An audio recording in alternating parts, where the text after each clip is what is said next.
नमस्कार प्रेक्षको, C news Pune वृत्तदर्शन मध्ये आपले स्वागत. मी संपादक डॉक्टर शैलेश गुजर. आपण प्राण्यांच्या अधिवासामध्ये आपली घरं करतो, मग प्राणी जाणार कुठे? आपल्या घरातच ते येणार.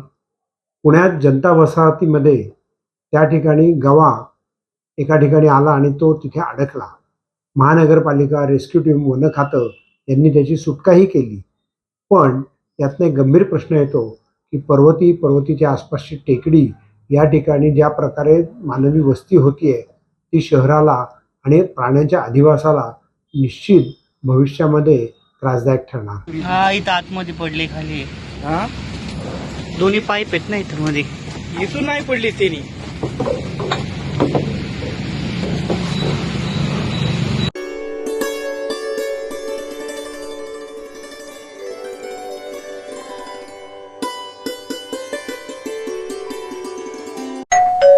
अहो उठा ना, ऑफिसला नाही का जायचं?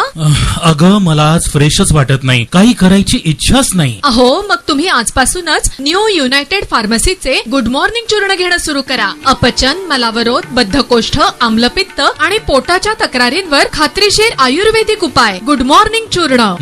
35 वर्षांपासून सगळ्यांच्या पसंतीचे गुड मॉर्निंग चूर्ण औषधांच्या प्रत्येक दुकानात मिळते.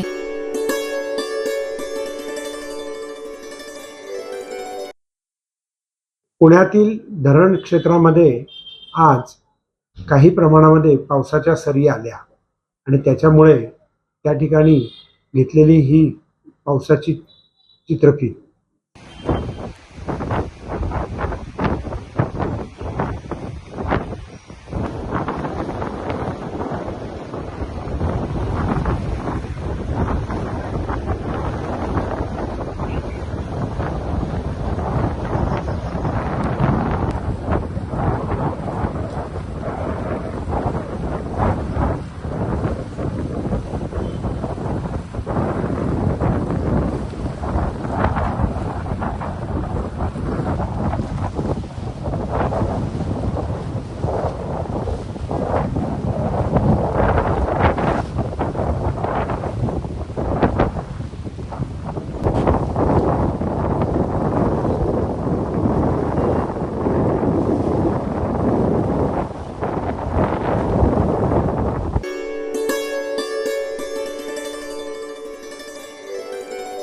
रोहित पवार हे काही कार्यक्रमानिमित्त पुणे श्रमिक पत्रकार संघात आले असता त्यांनी पत्रकारांशी संवाद साधला.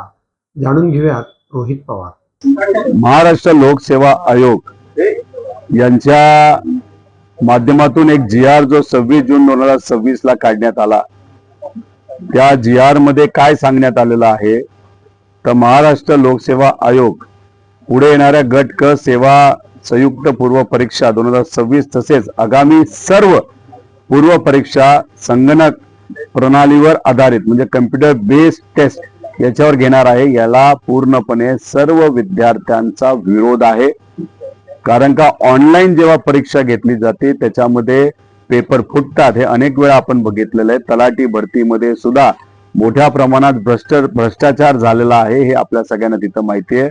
त्यामुळे या विद्यार्थ्यांचं मत आहे की कम्प्युटर बेस्ड टेस्ट हे घेणं हे आम्हाला मान्य नाही. त्यामुळे 12 जुलैला जी परीक्षा आहे तोपर्यंत विद्यार्थ्यांचं मत आलं. आम्ही शांततेत विविध नेत्यांच्या मदतीने सरकारला विनंती करू की हे लवकरात लवकर हा GR कॅन्सल करण्यात यावा. याच्यामध्ये अनेक त्रुटी आहेत, म्हणजे GR मध्येच त्रुटी आहेत, त्या मगाशी आम्ही वाचून दाखवल्या.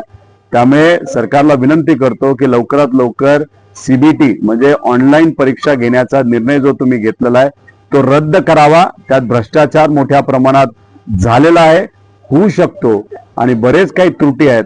आज नाही तर उद्या मुख्यमंत्री साहेबांना या बाबतीत आम्ही भेटू, चर्चा करू, विनंती करू. विद्यार्थ्यांचं एक डेलिगेशन तुम्हाला भेटायला येईल, त्यांचं तुम्ही ऐकून घ्या आणि ही जी काय ऑनलाईन परीक्षा ती कॅन्सल करावी. तसंच आयोगाला जाऊन सुद्धा आम्ही भेटू, चर्चा करून याच्यावर काय मार्ग निघतोय का हा आमचा पहिला प्रयत्न असेल. आणि चर्चा करून जर मार्ग निघणार नसेल तर मग एक मोठं आंदोलन या महाराष्ट्रामध्ये विद्यार्थ्यांबरोबर आम्ही तिथं उभं करू. दादा तुम्ही इकडे असतानाच मुंबईत एक मोठी राजकीय घडामोड घडली आहे. सचिन अहिर यांनी शिंदे गटात प्रवेश केलाय. त्यांनी आता विधान परिषदेच्या उपसभापतीसाठी अर्ज देखील दाखल केलाय. उपमुख्यमंत्री सुनेत्रा पवार, एकनाथ शिंदे, मुख्यमंत्री सगळे दिसत आहेत. मोठ्या ठाकरेंना पुन्हा धक्का मारला जातोय. ऑपरेशन टायगर 3.0 म्हणायचं काय? हे बाजार ऑपरेशन असं म्हणायला काय हरकत नाही. खरं तर सचिन अय्यर भाऊंकडनं ही अपेक्षा नव्हती. ते आधी आमच्या पक्षात होते, त्यानंतर उद्धव ठाकरे साहेबांच्या पक्षामध्ये गेले. आता तुमच्याकडनं कळतंय की ते आता एकनाथ शिंदेकडे गेलेले आहेत. म्हणजे आपण कपडे बदलतो तसे जर विचार बदलायला लागलो, पक्ष बदलायला लागलो, तर लोकांनी विश्वास कोणावर ठेवायचा? आणि अशा पद्धतीने पैशाचा जर खेळ होत असेल, इथं आम्ही विद्यार्थ्यांशी बोलत असताना 1000 रुपये सुद्धा या विद्यार्थ्यांना महाग वाटतात, आणि तिथं करोडो रुपये जर नेत्यांना, आमदारांना आणि खासदारांना फोडण्यासाठी 100 कोटी रुपये तिथे दिले जात असतील, तर कुठं ना कुठेतरी गरिबावर हा अन्याय आहे असं आमचं सगळ्यांचं मत आहे. ही जी काही भूमिका सचिन भाऊंनी बदलली आणि एकनाथ शिंदे साहेबांमध्ये त्यांनी जो आता प्रवेश केला, जे तुमच्याकडनं कळतंय जे खरं असेल, तर आम्ही या गोष्टीचा कुठे ना कुठेतरी निषेध करतो आणि हे लोकशाहीला धरून नाही.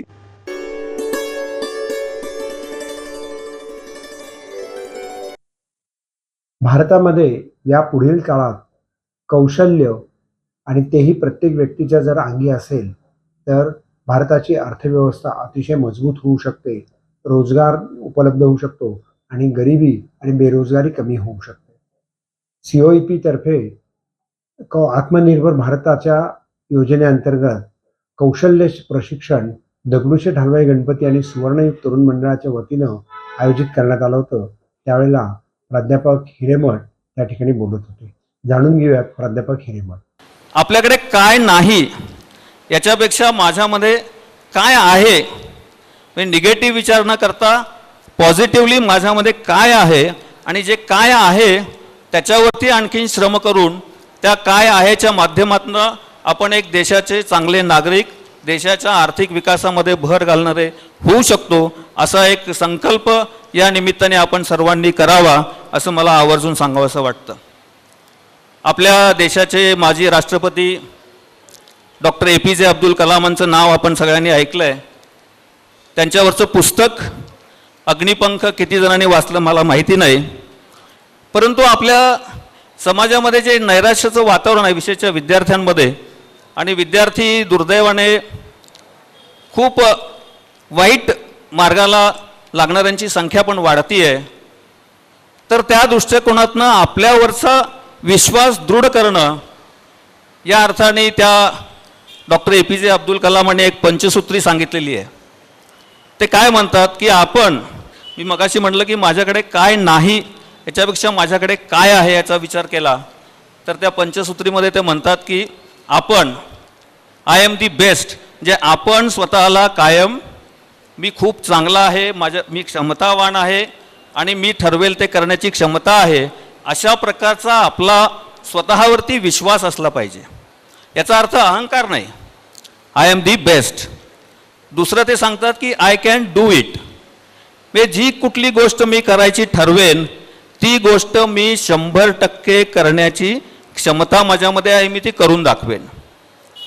तिसरं ते म्हणतात की टुडे इज माय डे, म्हणजे येणारा प्रत्येक दिवस हा माझा आहे आणि त्यामुळे त्या प्रत्येक दिवसाचं मी सोनं करेन, अशा प्रकारचा भाव त्यांना त्या ठिकाणी अपेक्षित आहे.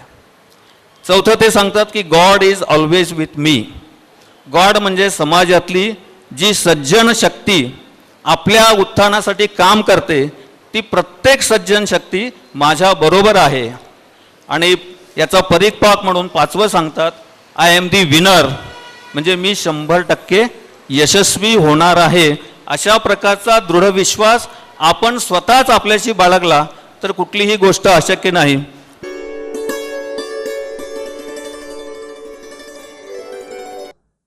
नमस्कार प्रेक्षको, सी न्यूज पुणे वृत्तदर्शन, मी संपादक डॉक्टर शैलेश गुजर.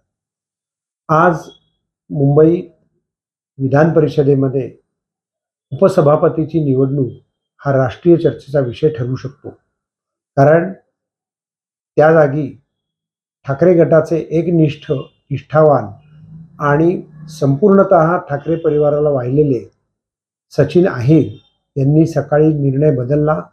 आदित्य ठाकरेंना त्यांनी सांगितलं आणि त्यांनी स्वतः शिंदेंच्या शिवसेनेमध्ये प्रवेश केला आणि त्या प्रवेशानंतर ते उपसभापती या पदाचा त्यांनी अर्ज भरला. त्यावेळेला देवेंद्र फडणवीस, एकनाथ शिंदे आदी अनेक मान्यवर त्या ठिकाणी उपस्थित होते.